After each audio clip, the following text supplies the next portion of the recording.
तो बताइए आप ही लोग डिफरेंस कीजिए कि इनमें से ये जो है डेंसिटी किसका ज्यादा होगा। ये जो 3 दिया हुआ है श्योर है कि यूरेनियम का ज्यादा होगा, क्योंकि यहाँ पे देखा जाए तो मास पर यूनिट वॉल्यूम तो सेम है, तीनों जगह पे मैंने सेम कंसीडर किया, तो पर यूनिट जो मास होगा वो यूरेनियम का ज्यादा होगा, जिस वजह से हम बोलेंगे यूरेनियम का डेंसिटी ज्यादा होगा। ओके, अगला यस। है अगला है relation between density and specific gravity. ठीक है, ये आपका सिलेबस का पार्ट है, फंडामेंटल चीज है। Relation between density and specific gravity. देखिए, specific gravity is the ratio of a material density with that of water at 4 degree centimetre. अगर हम कोई भी मटेरियल का डेंसिटी को density of water at 4 degree centigrade पे अगर हम उसको डिवाइड कर देते हैं देंगे तो उस मटेरियल का मुझे स्पेसिफिक ग्रेविटी मिल जाएगा, चाहे वह कोई भी मटेरियल क्यों ना हो। कोई भी मटेरियल का स्पेसिफिक ग्रेविटी फाइंड करने के लिए मुझे उस सब्सटेंस का स्पेसिफिक ग्रेविटी यहाँ पे लिखना होगा, और उसको मुझे density of water at 4 degree centigrade पे जो होगा वो उससे डिवाइड करेंगे तो स्पेसिफिक ग्रेविटी मिल जाएगा। तो density of pure water at 4 degree centigrade equal to होता है 1000 यानी 10⁻³ kg पर मीटर क्यूब। यहाँ पे देखिए एक यहाँ पे स्टील का हम डेंसिटी निकालते हैं। स्टील का क्या है डेंसिटी, 7500। तो स्टील का हम स्पेसिफिक डेंसिटी अगर निकालेंगे, देख लीजिए स्टील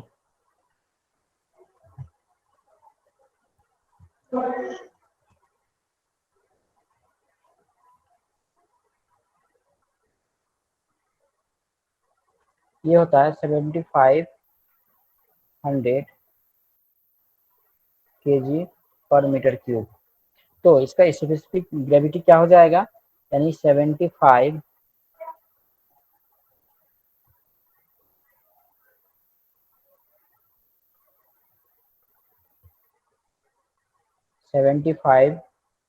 बाय 1000।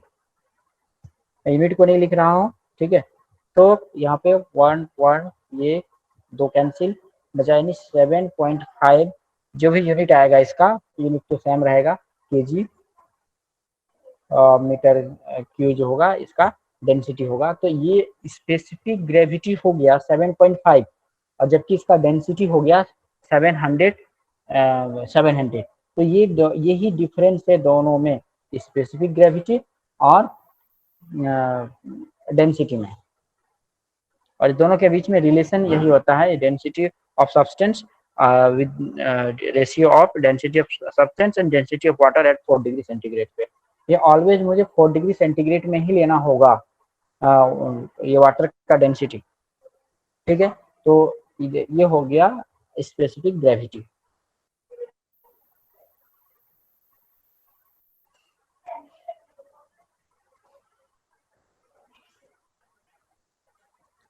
अब आते हैं, एक है इनकम्प्रेसिबल लिक्विड। नाम से ही स्पष्ट होता है कि ये इनकम्प्रेसिबल है। कंप्रेस मतलब होता है, कंप्रेस मतलब होता है दबाना, प्रेस करना। तो ये कैसा होगा, इनकम्प्रेसिबल, इसका मतलब है कि यह लिक्विड दबेगा नहीं। वैसा लिक्विड जो दबेगा नहीं, तो वैसे लिक्विड को इनकम्प्रेसिबल लिक्विड कहते हैं। इसका दो टर्म है, मैंने यहाँ पे आप लोगों के लिए लेके आया है। पहला है an incompressible fluid is a fluid whose volume can not be varied, मतलब इसका वॉल्यूम चेंज नहीं होगा। अगर सपोज कीजिए एक यहाँ पे रखे हुए हैं, कोई है यहाँ पे वो लिक्विड है यहाँ पे रखे हुए हैं, यहाँ पे एक पिस्टन मैंने लगा दिया और मैं यहाँ से प्रेशराइज करूंगा, तो क्या होगा, इसका प्रेशराइज करूंगा तो यह दबेगा ही नहीं नीचे की ओर, कारण कि यह इनकम्प्रेसिबल है, ठीक है। दबेगा नहीं, इसका वॉल्यूम वेरीज नहीं करेगा, इसका वॉल्यूम में कोई परिवर्तन नहीं आएगा। Liquid are incompressible. दूसरा है the particles in a liquid are already very close together and so applying pressure does not change the volume of the fluid। इसका जो, जैसे कि हम लोग जानते हैं कि अगर सॉलिड हो इसका जो मॉलिक्यूल्स होता है काफी near to each other, very near to each other होता है, जिस वजह से यहाँ पे जब मैं प्रेशर डालता हूँ तो यहाँ पे जगह नहीं होता है और ये इसका शेप चेंज नहीं होता है। सेम कंडीशन यहाँ भी होता है, वैसा फेल्योर जिसका molecules very close to each other, एक दूसरे के बहुत ही सामने हो, तो फिर जब उस पर मैं प्रेशर लगाऊंगा तो मॉलिक्यूल्स और क्लोज नहीं आ पाएगा, मतलब इतना क्लोज में है कि और उससे ज्यादा क्लोज में नहीं हो सकता है मॉलिक्यूल्स। तो दैट मीन्स लिक्विड वहां पे कंप्रेस्ड नहीं होगा और वह लिक्विड इनकम्प्रेसिबल होगा। ठीक है, इसका जरूरत पड़ेगा मुझे, मैं पास्कल्स लॉ को जब पढ़ूंगा, पास्कल्स लॉ, तो मुझे इस इनकम्प्रेसिबल फ्लूइड का यूज करना पड़ेगा, इसलिए मैंने यहाँ पे इसको आप लोगों के लिए लेके आया। अगला चीज देखिए, अगर लिक्विड रेस्ट में है और कहीं भी रखा हुआ है तो श्योर है कि वो एक प्रेशर लगाएगा। सपोज नीचे वाला फिगर में देखिए, यहाँ पे इस फिगर को देखिए। अच्छा, यहाँ पे देखूं तो ये 1 है, 2 है, 3 है, 4 है, इसमें 4 होल किया हुआ है, तो इसमें से कुछ डिफरेंस दिखाई पड़ रहा है आप लोगों को। पहला वाला बहुत दूर जाके गिरता है, दूसरा वाला सामने, थर्ड वाला और सामने, फोर्थ वाला और भी सामने। क्या कारण है कि ऐसा होता है? इन डेली लाइफ में हम लोगों ने प्रैक्टिकल लाइफ में इस चीज को फील किया होगा।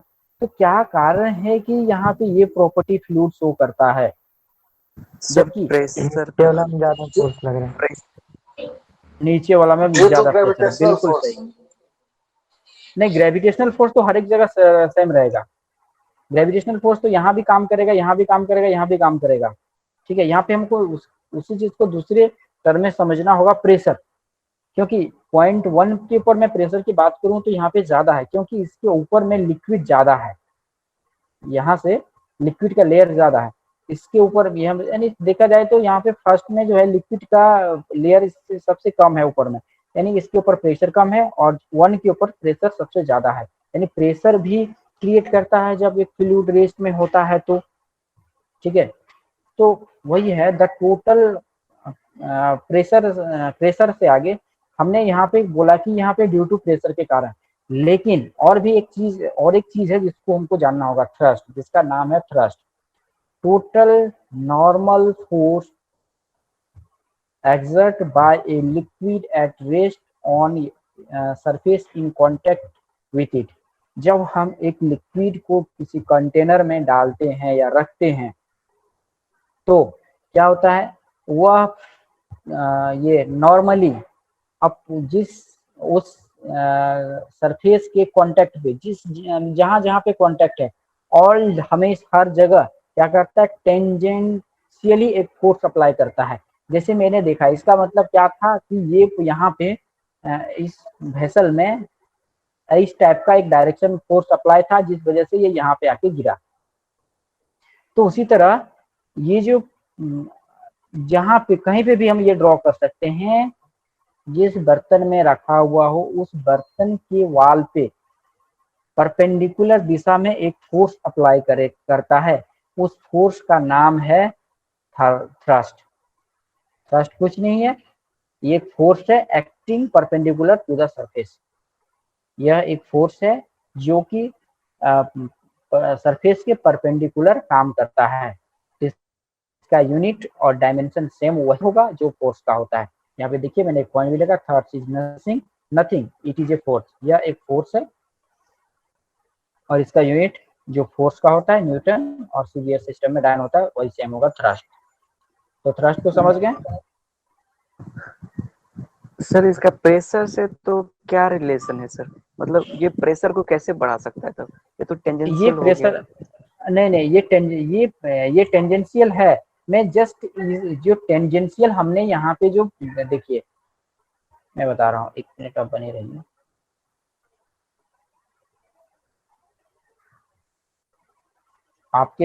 आपके पास जो कंफ्यूजन है वो सारा कंफ्यूजन और के पास है, लेकिन वो लोग तो किसी के पास क्वेश्चन आया नहीं। चलिए आया तो सही।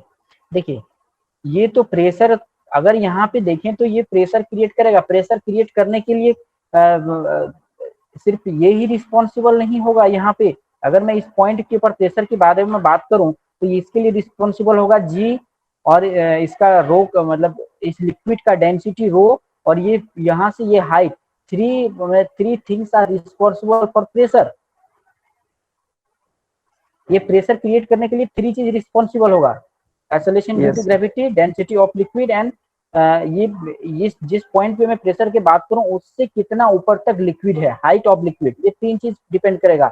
बट थ्रस्ट को मैंने क्या कहा कि जब मैं इस कंटेनर पे रखता हूं लिक्विड को, तो क्या करेगा, यह लिक्विड इस वॉल पे एक फोर्स लगाएगा इस डायरेक्शन में, इस फोर्स का नाम है thrust.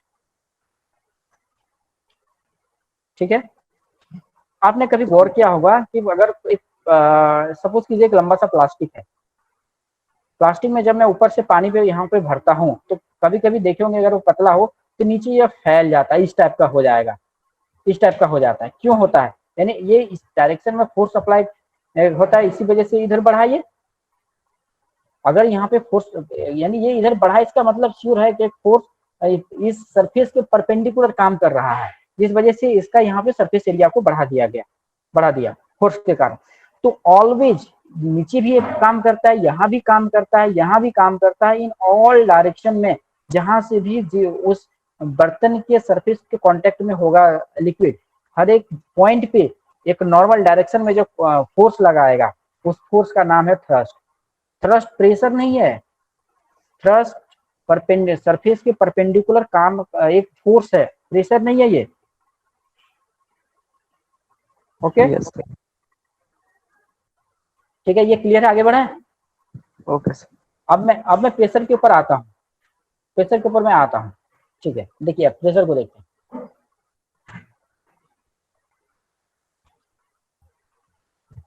Pressure at a point inside a fluid is defined as normal force exerted by the fluid on unit area around that point। अगर सपोज कीजिए मैंने यहाँ पे एक ऑब्जेक्ट को रख दिया, ऑब्जेक्ट को मैंने यहाँ पे रखा, अब इसका एरिया को मैंने पहले यूनिट माना,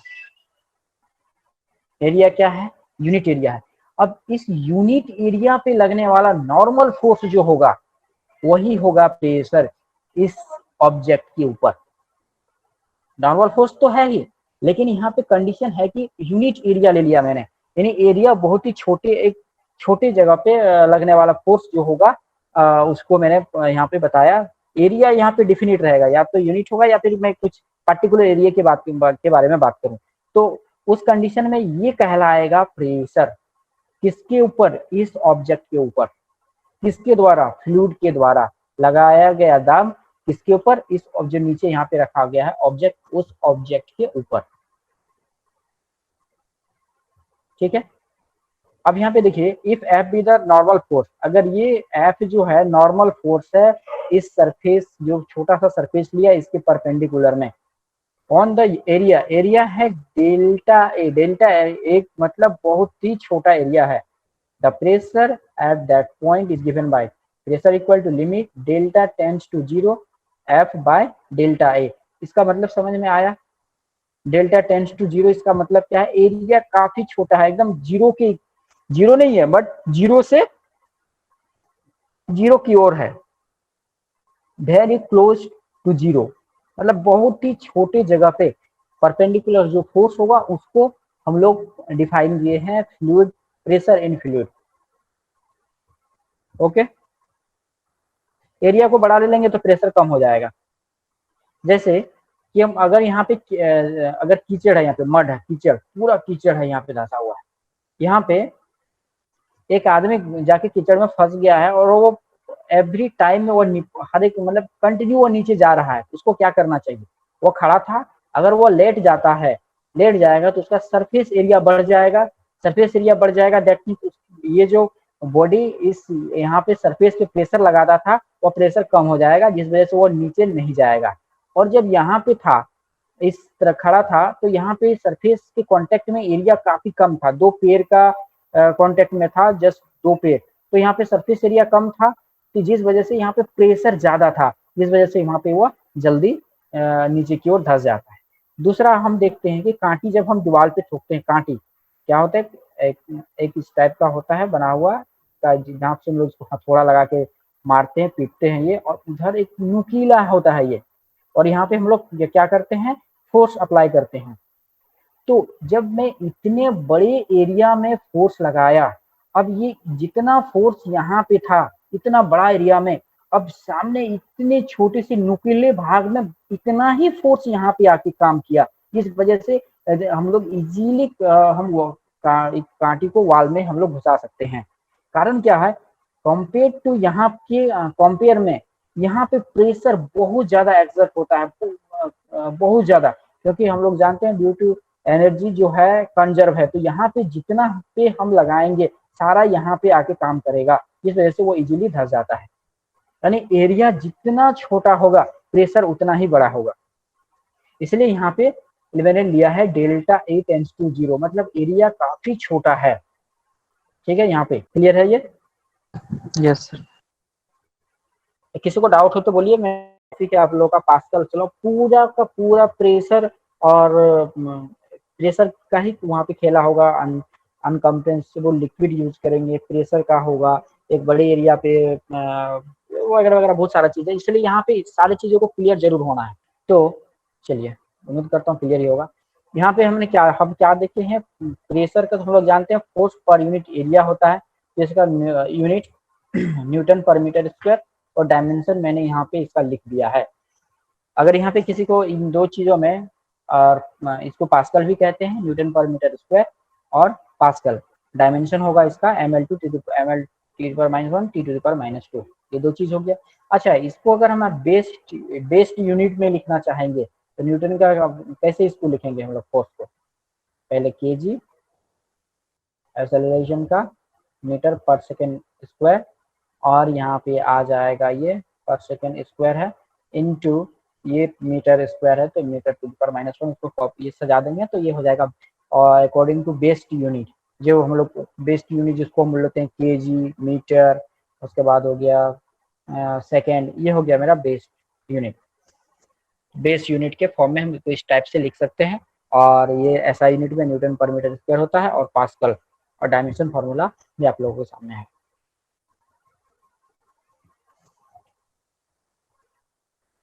अगला है जो प्रेशर क्रिएट, एक लिक्विड जो प्रेशर क्रिएट करता है, लिक्विड, ठीक है, तो वह प्रेशर का कुछ दो कैरेक्टरिस्टिक्स होता है। क्या क्या होता है?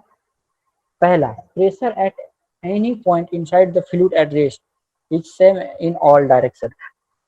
हम लोगों ने सरफेस टेंशन में देखा था कि जो ये लिक्विड सरफेस के अंदर, सरफेस के बारे में बात नहीं करूंगा मैं, इनसाइड द फ्लूइड, फ्लूइड के अंदर, यानी कोई भी पॉइंट पे बात करूं, मैंने सेम फोर्स जो होगा इन ऑल डायरेक्शन में होगा।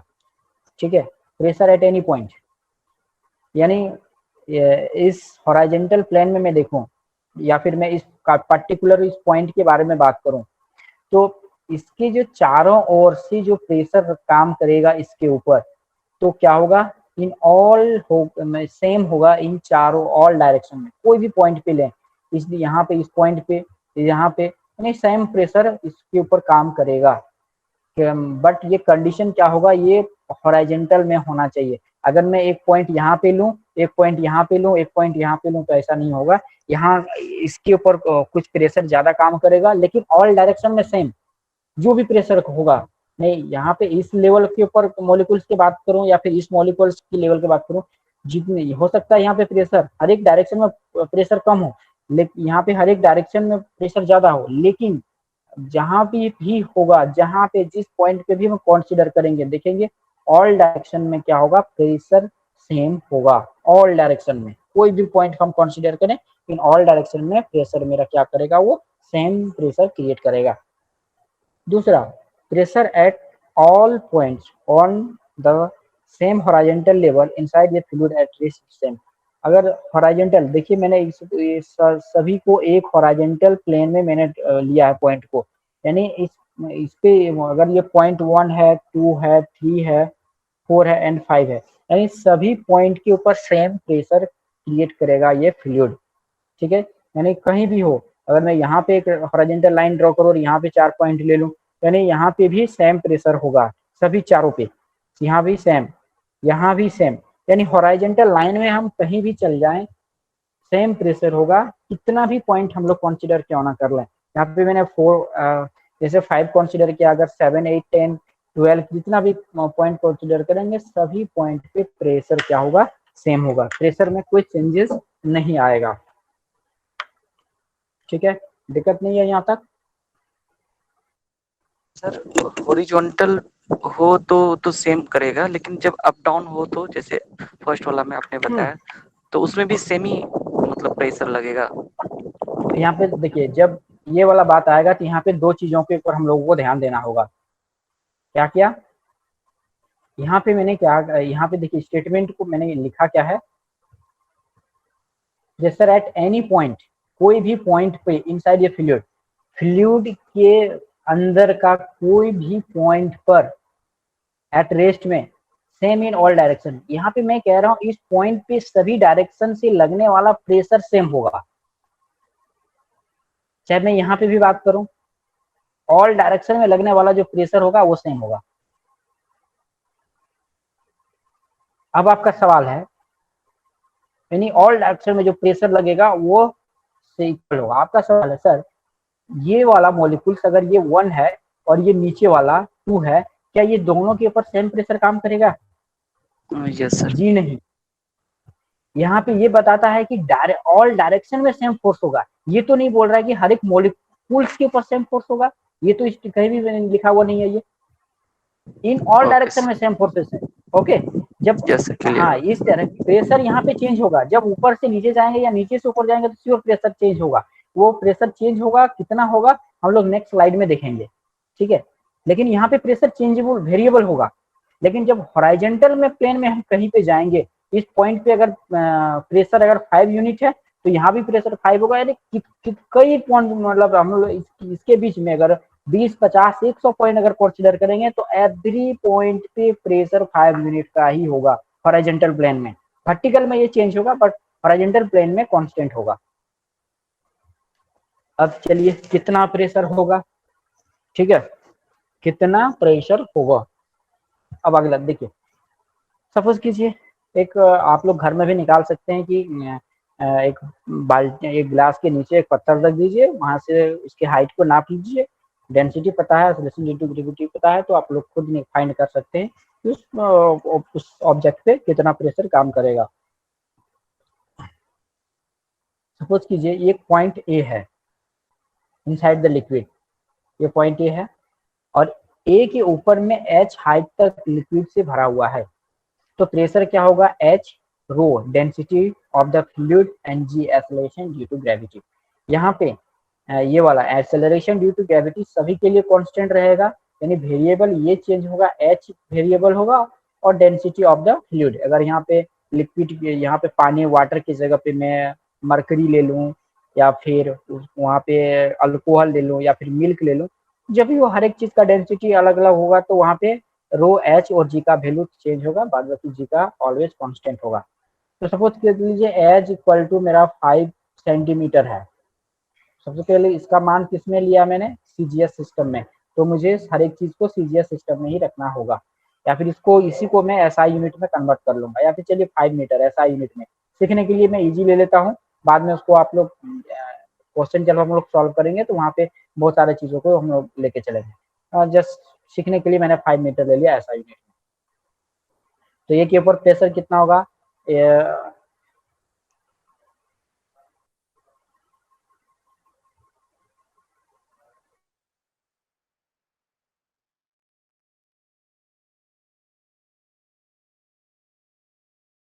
टू द पावर 3 यानी 1000 ही लिखते हैं, इनटू जी का वैल्यू 9.8, तो जब इसको मल्टीप्लाई करेंगे तो कितना हो जाएगा,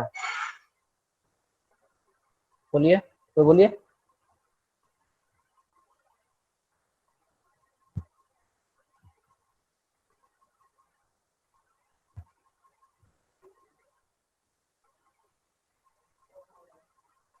कितना हो जाएगा क्या, 49,000। Yes sir. तो अगर सारा मैंने ऐसा यूनिट में लिया है तो 49,000 जो भी होगा ये प्रेशर है तो ये हो जाएगा पास्कल। उस पॉइंट के ऊपर फोर्स लगेगा। अगर 5 मीटर ऊंचा, अगर इससे पॉइंट के ऊपर में अगर 5 मीटर ऊंचा तक का अगर है वाटर, तो इसके ऊपर इतना सारा फोर्स लगेगा। सर 1 0 कम होगा सर, 1 0 कम होगा ना, चलो 1 0 कम होगा, 1 0 कम होगा। अच्छा चलिए, जो भी है हम उस पर नहीं जाते, कैलकुलेशन पे मैं नहीं जा रहा हूँ, बस कॉन्सेप्ट पे मैं जा रहा हूँ, ठीक है। अच्छा, और एक सवाल है मेरा, अगर इसके नीचे इतना सारा प्रेशर है लगेगा, तो जब हम किसी भी चीज को पानी में या फिर हम लोग पानी में जंप करते हैं, तो हम लोगों को क्या लगता है कि पानी हम मुझे ऊपर की ओर धकेलता है, पानी ऊपर की ओर धकेलता है रेस्ट में। हम लोग अगर कोई अगर कभी कुएं में जंप किए होंगे, तो जंप करने के टाइम में तो हम लोग एक बार नीचे तो जाते हैं, उसके बाद लगता है कि ऊपर से हमको कोई धकेल रहा है और मुझे सरफेस तक पहुंचा दे रहा है, ऐसा फील होता है, ऐसा होता है। आखिर ऐसा होता क्यों है, वो हम लोग पढ़ेंगे अब थ्रस्ट में, लेकिन ऐसा होता है, ये फ्लूइड का ही प्रॉपर्टी है, हम लोग उसको इसी चैप्टर में देखेंगे। जब कोई चीज नीचे जाता है, पानी में डूब जाता है, उसका वेट कम हो जाता है, फिर वो नीचे बहुत सारा चीज है। तो ये क्लियर हो गया, pressure at any point inside the liquid, liquid के अंदर में किसी भी पॉइंट पे प्रेशर कितना होगा, यहाँ पे निकाल सकते हैं, यहाँ पे निकाल सकते हैं, यहाँ पे निकाल सकते हैं, कोई भी पॉइंट पे हम निकाल सकते हैं। सिर्फ एच कितना हाइट पे है वो मुझे सिर्फ पता रहे, किसी भी पॉइंट पे हम उसका प्रेशर इजीली फाइंड कर सकते हैं। क्लियर है, यानी कोई कंफ्यूजन है तो नहीं ना है इसमें? No sir. Vishal, no sir. दिक्कत नहीं ना कुछ, आगे बढ़े तो? No sir. Yes sir. Okay, चलिए, अब आता है पास्कल्स लॉ। पास्कल्स लॉ आपके एग्जाम के व्यू से काफी इंपॉर्टेंट चीज है ये। हाँ, कोई कुछ बोल रहे हैं? विशाल, समझ में आ रहा तो बाबू? जी सर, जी सर। ओके ओके, हाँ चलिए, अगला है, हम देखते हैं पास्कल्स लॉ को।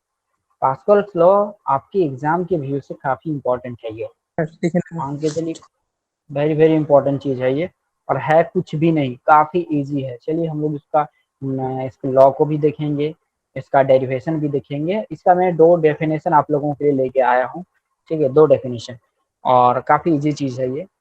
इसमें जो पास्कल लॉ में जो लिक्विड का हम लोग यूज करेंगे वो होगा अनकम्प्रेसिबल, अनकम्प्रेसिबल।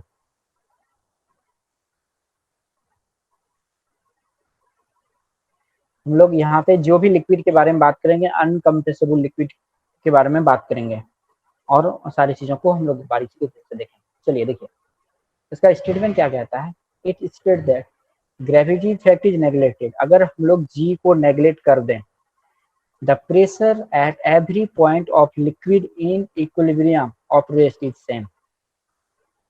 ठीक है, हम लोगों ने जो यहाँ पे देखा था, ये वाला pressure at any point inside the fluid at rest is same in all direction. देखिए यहाँ पे आइए, पास्कल लॉ के स्टेटमेंट को देखिए, the pressure at every point of liquid in equilibrium of rest is same। यानी हर एक चीज एक दूसरे से जुड़ा हुआ है। अगर आप छोटी चीजों को अगर सीख जाते हैं तो इजीली उसको सीख सकते हैं। अच्छा, इक्विलिब्रियम का क्या मतलब है यहाँ पे? इक्विलिब्रियम का मतलब होता है नेट फोर्स जो होगा वहां पे, जो होगा वह 0 होगा। अच्छा चलिए, नेट फोर्स को 0 करना है, कैसे करना करिएगा। एक ऑब्जेक्ट है, इसमें नीचे की ओर इस डायरेक्शन में 5 न्यूटन का फोर्स लग रहा है, इसके ऊपर इस में मुझे क्या करना होगा, इसके ऊपर रिजल्टेंट फोर्स जो है, यानी यह बॉडी और इक्विलिब्रियम में आ जाए, इसके लिए मुझे क्या करना होगा? नीचे से ऊपर की तरफ सर 5 न्यूटन का फोर्स लगाना होगा। बिल्कुल, वेरी गुड। यानी इसको मुझे इधर से भी 5 न्यूटन का फोर्स लगा देंगे, इधर से भी 5, इधर से भी 5, ये इसके ऊपर लगने वाला फोर्स 0 हो, तो इक्विलिब्रियम का मतलब होगा कि लिक्विड के ऊपर यानी कोई फोर्स जैसे काम ना कर रहा हो, यानी वह फ्लोटिंग फॉर्म में ना हो, वह रेस्ट में हो। चलिए इसको हम समझते हैं, ठीक है। डेफिनेशन क्या है उसके ऊपर मैं ज्यादा गौर नहीं करता हूँ, मैं बस चीजों को समझाने पे ज्यादा इंटरेस्ट रखता हूँ। डेफिनेशन तो आप लोग कहीं से भी मिल जाएगा। देखिए अब क्या कहता है कि जैसे कि ये एक इनक्लोज्ड है, ये मान लीजिए इसमें कोई होल नहीं है, ठीक है, या फिर यहाँ पे एक होल था, वहां पे थोड़ा सा उसको बंद करके रखा था, एक यहाँ पे, फिर यहाँ पे अनकम्प्रेसिबल लिक्विड को डाला। अब इसको मैं नीचे की ओर फोर्स लगाया, जब मैं फोर्स लगाया तो क्या यहाँ पे क्या होता है, इन सभी डायरेक्शन में ये इक्वली ट्रांसमिटेड होगा। इक्वली ट्रांसमिटेड का ट्रांसमिटेड इक्वली का मतलब होगा ये हर एक डायरेक्शन में सेम फोर्स अप्लाई करेगा, यानी सेम प्रेशर एक्सर्ट करेगा on the wall of the container या फिर ट्यूब, जिस ट्यूब में रखा हो या जिस वॉल में रखा हो। अगर मैं उसके ऊपर प्रेशर डालता हूं तो वह सेम जितना प्रेशर मैं यहाँ पे लगाऊंगा 5, तो इन ऑल डायरेक्शन में, यहाँ भी 5, यहाँ भी 5, यहाँ भी 5, यहाँ भी 5, यहाँ भी 5, इन ऑल डायरेक्शन में क्या करेगा, 5 5 5 का वो यूनिट का वो प्रेशर क्रिएट कर देगा इसके आउट मतलब वाल के ऊपर। अगर यहाँ पे सपोज कीजिए कि इस ट्यूब में, यहाँ पे एक ये ट्यूब है, मैंने बड़ा सा जमीन फॉर्म में बनाया है, यहाँ पे एक तो मैंने पिस्टन लगा दिया है और पिस्टन को मुझे यहाँ से मैं दबा रहा हूँ, प्रेशराइज कर रहा हूँ। यहाँ पे वो लिक्विड भरा हुआ है, अनकम्प्रेसिबल लिक्विड। अब ये क्या करेगा, इन ऑल डायरेक्शन में तो फोर्स लगाएगा ही, साथ ही साथ क्या होगा, इन ऑल, अगर यहाँ पे मैं 5 यूनिट प्रेशर पे या फोर्स क्रिएट करता हूँ तो यहाँ भी 5, यानी ऑल हर एक जगह इक्वली ट्रांसमिटेड, मतलब हर एक जगह समान समान अगर ये 5 है तो हर एक जगह 5 5 का फोर्स अप्लाइड करेगा। ये तो हो गया वॉल ऑफ द ट्यूब हो गया या कंटेनर हो गया। साथ ही साथ ये मॉलिक्यूल इस डायरेक्शन में भी 5 का ही मतलब फोर्स अप्लाई करेगा, फोर्स अप्लाई होगा इस मॉलिक्यूल्स, हर एक मॉलिक्यूल्स पे 5 का फोर्स अप्लाई होगा, ठीक है। यानी नॉन कंप्रेसिबल कंडीशन ये होना चाहिए कि लिक्विड नॉन कंप्रेसिबल होना चाहिए और मान के चलना होगा कि ग्रेविटी का इफेक्ट 0 हो तो ही ये संभव होगा, ठीक है। यानी जो फोर्स का जो डिस्ट्रीब्यूशन होता है वह इक्वल होता है, इन ऑल डायरेक्शन में होता है, ठीक है। ये तो हो गया कि चलो ये तो सीधा था। अगर मैं यहाँ पे एक एक टेढ़ा सा ट्यूब बनाऊं, चलिए मैं ड्रॉ कर लेता हूँ।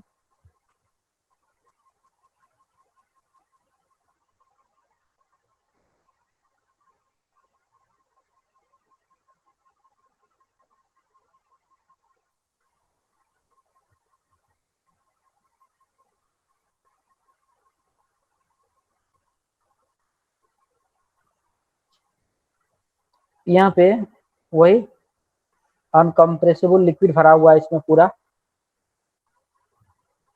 भरा हुआ है। अब मैंने यहाँ पे पिस्टन से लेके दबा रहा हूँ कितना, 5 न्यूटन फोर्स में इसके ऊपर अप्लाई कर रहा हूँ। अब क्या हुआ, ये ऑल डायरेक्शन में यहाँ पे भी 5, यहाँ पे भी 5, यहाँ पे भी 5, यहाँ पे भी 5, यहाँ पे भी 5, यहाँ पे भी 5 और यहाँ पे भी 5, यानी हर एक जगह हर एक डायरेक्शन में, चाहे वो वॉल पे हो, चाहे वो इस डायरेक्शन में, कोई भी हर एक इन ऑल डायरेक्शन में वो सेम का प्रेशर या फिर बोलिए सेम का प्रेशर जनरेट करेगा, क्रिएट करेगा। यही है मेरा पास्कल्स लॉ, ठीक है। पास्कल्स लॉ यही है। पास्कल्स लॉ के उन्होंने एक्सपेरिमेंट किया, एक्सपेरिमेंट उन्होंने ये देखा कि अगर अनकम्प्रेसिबल लिक्विड को एक पाइप में या फिर एक ट्यूब में डाल के मैं पिस्टन से थोड़ा सा प्रेस करूं तो क्या होता है, इन इक्वल डायरेक्शन जो फोर्स का जो डिस्ट्रीब्यूशन होता है वो है।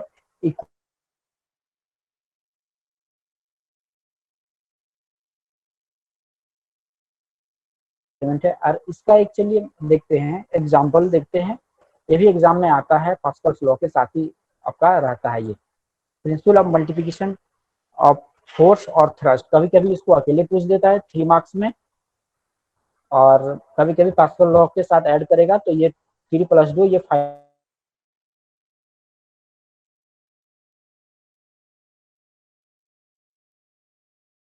अच्छी तरह से चीजों को समझ सकते हैं आप, ठीक है।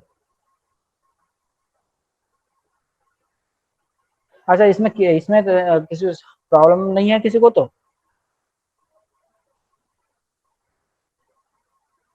No sir. No sir. चलिए यहाँ पे आते हैं। यहाँ पे मल्टीप्लिकेशन ऑफ फोर्स और थ्रस्ट, ठीक है, यहाँ पे थ्रस्ट भी है, फोर्स भी है। थ्रस्ट तो हर एक जगह पे होगा। यहाँ पे अगर मैं देखूं कि अगर ये वॉल पे परपेंडिकुलर होगा तो थ्रस्ट होगा, ठीक है। चलिए इन चीज़ों को देखते हैं। सबसे पहले यहाँ पे मैंने क्या क्या लिया है उस चीज़ को देखिए। दो ट्यूब है, एक पी है और दूसरा सॉरी एक ये है, ट्यूब ए है और दूसरा ट्यूब बी है। दोनों का सरफेस एरिया अलग अलग है। यहाँ पे P1 और P2 दो पिस्टन है, पिस्टन जो जिसको दबाते हैं। देखिए H one figure A and B are two hollow cylinder, ये दो होलो सिलेंडर है कनेक्टेड। ये ट्यूब टी है, सॉरी मैंने नाम नहीं लिया। ये ट्यूब नीचे वाला जो ट्यूब है यहाँ से यहाँ तक ये ट्यूब है। अच्छा, fielded with to tight piston. यहाँ पे ये दो टाइट पिस्टन P1 और P2 ये लगाया हुआ है। ऑफ नेग्लिजिबल मास, इन दोनों का मास को नेग्लिजिबल मतलब नहीं के बराबर, नेग्लिजिबल मास को कंसीडर किया गया, वो तो ऐसा लगाया गया जिसका मास नेग्लिजिबल हो।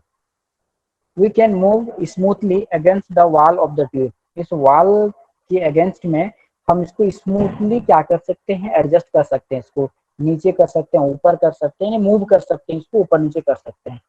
The cross sectional area of the piston P1 and P2, ये जो P1 है और ये P2 है, इसका मैं बात कर रहा हूँ। ये हो गया P1 और ये हो गया P2, इसका एरिया, इस एरिया की बात कर रहा हूँ। A1,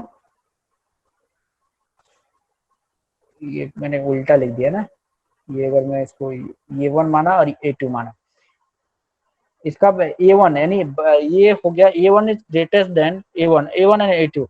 मुझे A2 ऐसा करना चाहिए था, सॉरी, ठीक है। पिस्टन P1 का सरफेस एरिया A1 मैंने माना और P2 का A2 माना। अब यहाँ पे देखिए, यहाँ पे थोड़ा मैंने मिस्टेक किया है। एरिया जो होगा A1 छोटा होगा A2 से। यहाँ पे देखिए, अगर ये मैं A2 कंसीडर करता हूँ इसको, और इसको मैं A1 कंसीडर करता हूँ, ये छोटा है और ये मेरा बड़ा है, तो A1 जो होगा A2 से छोटा है रिस्पेक्टिवली। अगला है, अब यहाँ पे करते क्या है, देखिए अब यहाँ पे डाउनवर्ड फोर्स में, डाउनवर्ड डायरेक्शन में नीचे की ओर इस पिस्टन के ऊपर एक फोर्स अप्लाई हम करते हैं। नीचे की ओर फोर्स पिस्टन P1 पे ऊपर एक फोर्स अप्लाई करते हैं। If the downward force F1 be applied on the piston P1, अगर F1 फोर्स P1 पे अप्लाई किया जाता है, the pressure exert on the liquid, तो इस लिक्विड पे कितना प्रेशर क्रिएट हुआ। तो यहाँ पे जो प्रेशर क्रिएट हुआ उसको मैंने यहाँ पे मैंने माना P1, ठीक है। तो ये P1 इक्वल टू हम लोग जानते हैं फोर्स पर यूनिट एरिया। तो यहाँ पे एक्चुअली मैंने P1 लिया है तो F1 एंड ये 1, ठीक है। ये वाला तो क्लियर है। यहाँ पे ये प्रेशर कैसे क्रिएट हुआ यहाँ पे। अब यहाँ पे मैं अगर F1 निकालना चाहूंगा तो F1 को भी निकाल सकता हूँ। क्या हो जाएगा, P1 इंटू A1, यानी pressure into area equal to force, यहाँ पे अकॉर्डिंग टू दिस रिलेशन, ठीक है। अब अगला देखिए, यहाँ पे जब यहाँ पे एक प्रेशर एग्जर्ट हुआ तो इस लिक्विड पे भी एक प्रेशर आया, वो यहाँ पे आया, फिर इस डायरेक्शन में, और हर एक जगह क्या होगा, वह सेम होगा। यहाँ पे गया, यहाँ पे गया, और फिर यहाँ पे इस अपर डायरेक्शन में। और अब देखेंगे P2 पिस्टन के ऊपर, the upward force at P2 piston, यहाँ पे P2 पिस्टन पे जैसे ये नीचे प्रेशर लगाया, ये यहाँ पे ये पिस्टन ऊपर की ओर उठेगा, और ये एवरी पॉइंट पे क्या होगा, सेम होगा इन अपर डायरेक्शन में। P2 यहाँ पे निकाल लिया मैंने, P2 प्रेशर क्या होगा, F2 क्योंकि इस पे लगने वाला फोर्स F2 है और एरिया इसका A2 है, ये A2 इसका एरिया है, तो F2/A2 according to Pascal law. Pascal law क्या कहता है कि प्रेशर, यहाँ का प्रेशर और यहाँ का प्रेशर दोनों इक्वल होगा, यानी P1 इक्वल टू P2। अब अगर ये दोनों बराबर होगा, इसका मतलब ये दोनों भी आपस में बराबर होगा। ये इस रिलेशन को मैंने यहाँ पे इक्वल कर दिया है, यानी F1/A1 इक्वल टू F2/A2। अब फिर मैंने F2 को फाइंड निकाला है, F2 equal to A2/A1 into F1। अब यहाँ पे एक चीज हमको बताइए, यहाँ पे फोर्स कितना था, P1 इंटू A1, इस पॉइंट पे, यहाँ पे P1 इंटू A1, और यहाँ पे प्रेशर कितना आ गया मेरा, A2 bye A1 into F1। अच्छा, क्या इसके साथ P1 मल्टीप्लाई है या फिर P2 मल्टीप्लाई है? यस सर, F1 रिप्लेस करते क्योंकि हैं P1। हाँ, क्योंकि मैंने अकॉर्डिंग टू पास्कल्स लॉ दोनों के पास प्रेशर तो P1 या P2 दोनों कांस्टेंट है, यानी दोनों को हम नेग्लेक्ट कर दिया, यानी यहाँ पे लगने वाला जो फोर्स है वो कितना आ गया, अगर मैं जो एरिया जितना है उतना ही लगा अकॉर्डिंग टू दिस रिलेशन। अगर प्रेशर को मैं दोनों जगह पे बराबर मानूं और दोनों जगह जो चीज बराबर है मैंने उसे हटा दिया, यानी यहाँ पे क्या आया A1, यानी ये वन का वैल्यू जितना होगा उतना ही यहाँ पे फोर्स अप्लाई हो रहा है या फिर उतना ही प्रेशर क्रिएट हो रहा है। लेकिन इस पॉइंट पे देखिए, यहाँ पे पिस्टन P2 पे यहाँ पे क्या हो रहा है, A2 बाई A1, यानी ये दोनों एरिया का रेशियो इंटू F1 जितना अप्लाई हो रहा था उस, यानी ये F1 तो यहाँ भी है, लेकिन यहाँ पे इंक्रीजमेंट क्या हुआ, ये A2 बाई A1 एरिया जितना का रेशियो होगा उतना टाइम्स बढ़ गया ये फोर्स यहाँ पे। यानी अगर मैं F1 लगाया था, मुझे मिला क्या, F1 तो मिला ही, इसके साथ A2 बाय A1 ये मल्टीपुल हो गया, ठीक है, यानी A2 बड़ा है A1 से, A2 force F2 greater than F1, that means force developed at the piston is A2 by A1 times the force applied, यानी जितना मैंने फोर्स लगाया था उससे यह A2 बाय A1 का मल्टीपुल हो गया। अगर सपोज कीजिए ये एरिया और ये एरिया का अगर रेशियो अगर मेरा 5 आ गया तो यह 5 टाइम फोर्स बढ़ जाता है, मैंने अप्लाई किया उतना ही, लेकिन अकॉर्डिंग टू पास्कल्स लॉ ये फोर्स क्या होता है, मुझे ज्यादा आउटपुट देता है, ठीक है। यानी यहाँ पे मुझे मैं अप्लाई देता हूँ, इनपुट देता हूँ बस 5, यहाँ पे इनपुट देता हूँ मैं कम, बहुत सारा कम 1 देता हूँ, और मुझे यहाँ पे आउटपुट मिल गया 5। यानी पास्कल्स लॉ क्या करता है, थोड़ा सा फोर्स लगा के बड़ा सा काम कर लेना।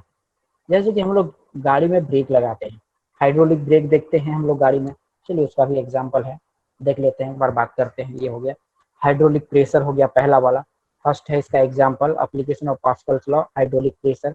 दूसरा ये हो गया हाइड्रोलिक लिफ्ट, और तीसरा हो गया हाइड्रोलिक ब्रेक। तो सबने ये दो चीजों को मैंने माना कि आपने नहीं देखा होगा, लेकिन ये इसका यूज तो आपने बाइक चलाया होगा तो श्योर आपने किया होगा।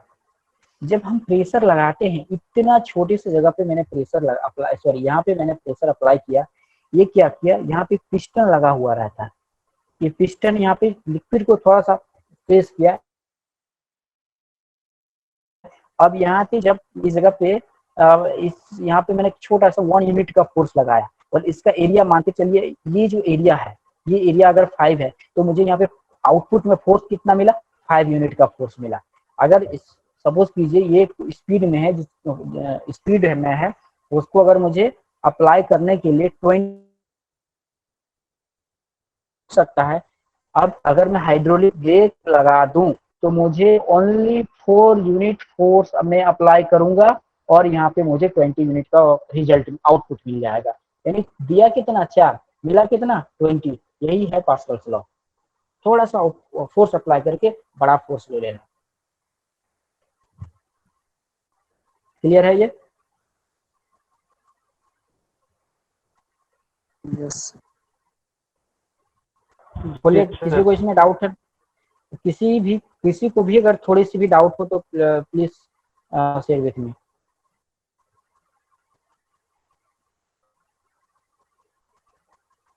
पास्कल्स लॉ में यहाँ पे ये कैसे हुआ, क्या क्या हुआ, चलिए मैं एक बार सारी चीज को मैं इरेज करता हूँ, आप लोग देख लीजिए।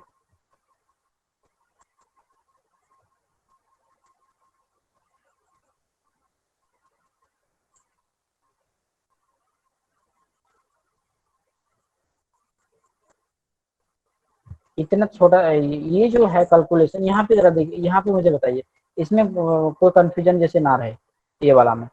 ये जो मैंने कुछ इक्वेशन लिखा है, इस इक्वेशन में कहीं पे कोई डाउट, जैसे थोड़ी सी भी डाउट नहीं होनी चाहिए। ये ट्यूब टी है,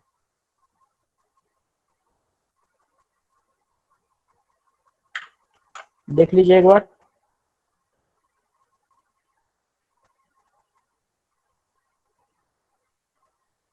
और कहीं भी थोड़ा सा भी अगर डाउट हो कि सर ये इक्वेशन कैसे आया, वो रिलेशन कैसे आया, तो बोलिए, मैं उसको फिर से रिपीट करता हूँ।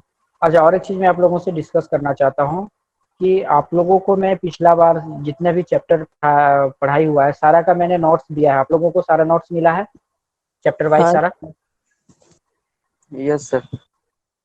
मिल गया तो? यस सर, मिल गया। Yes sir. ओके। अच्छा, और एक चीज़ मैं जानना चाहूँगा कि देखिए पिछला बार मैंने क्या किया था, एक चैप्टर का पीपीटी एक ही बार मैंने लास्ट में भेजा था। वो ज़्यादा बेटर है आप लोगों के लिए, या मैं क्लास वाइज भेजूँ, प्रत्येक क्लास का प्रत्येक दिन भेजूँ?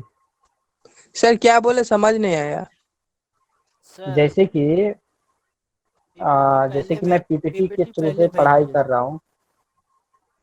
पीपीटी एक दिन पहले? सर मतलब जो पढ़ाई हुआ मतलब करवा रहे हैं उससे पहले भेज दीजिए। अच्छा, मैं इस चैप्टर का एक आप लोगों को स्टडी मटेरियल, एक बुक, जिस बुक को मैं फॉलो करता हूँ उस बुक को मैंने पीडीएफ में स्कैन करके पीडीएफ फॉर्म में आप लोगों को भेजा था, वो मिला है? मिला है सर।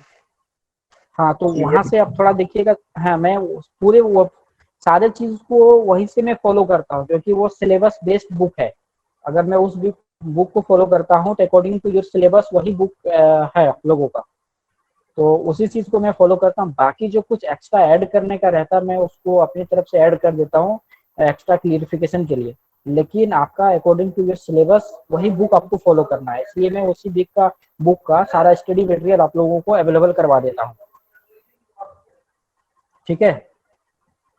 सर, बुक का जो भी नोट्स मतलब वो फोटो खींच के भेजते हैं उसमें उतना हाँ, क्लेरिफाई नहीं हो पाता है जितना कि इस नोट्स में हो पाता है सर।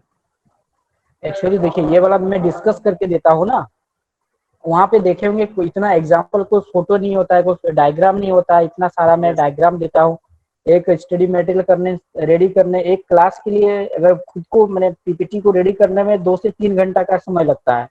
3 घंटा तक उसको मतलब कौन सा दे, कौन सा फिगर डायग्राम यहाँ पे दे, किसी कहीं कहीं होता है डायग्राम बहुत सारा ड्रॉ करना पड़ता है, उसमें काफी टाइम लगता है।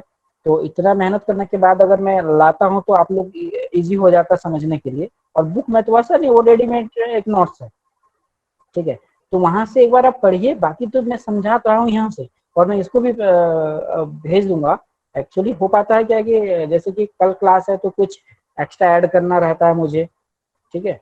तो मैं वो ऐड करके करता हूँ, उसके बाद मैं लेके आता हूँ। तो मैं क्लास के बाद एक काम करता हूँ, मैं एवरी क्लास के बाद, जैसे कि आज जो क्लास हुआ है शाम तक आप लोगों को मिल जाएगा। और आप लोग जो नोट्स बनाएंगे ना, जो मैंने पीपीटी पे लिखवाया हुआ है, बस यही इतना ही नोट्स बनाइएगा। बुक्स में जो नोट्स है उसको उसके ऊपर मत जाइएगा। मैं इसलिए, जैसे कि मैं इसका एक्सप्लेनेशन मैंने लिख दिया है यहाँ पे मैं तो समझाने के लिए मैं सिर्फ डायग्राम को रख के मैं समझा दे सकता था, लेकिन मैंने यहाँ पे लिख दिया है। इसका मतलब ये है कि आप लोगों को ये वाला भी काम आ जाएगा पूरा नोट्स में। ठीक है? इसलिए मुझे भी ज्यादा टाइम नहीं लगता है लिखने में। तो यही नोट्स आपका आपके लिए कंफर्टेबल रहेगा। और जो मैं भेजता हूँ वो सिर्फ स्टडी मटेरियल हो गया, सपोर्टिंग मटेरियल हो गया आपका। ठीक है?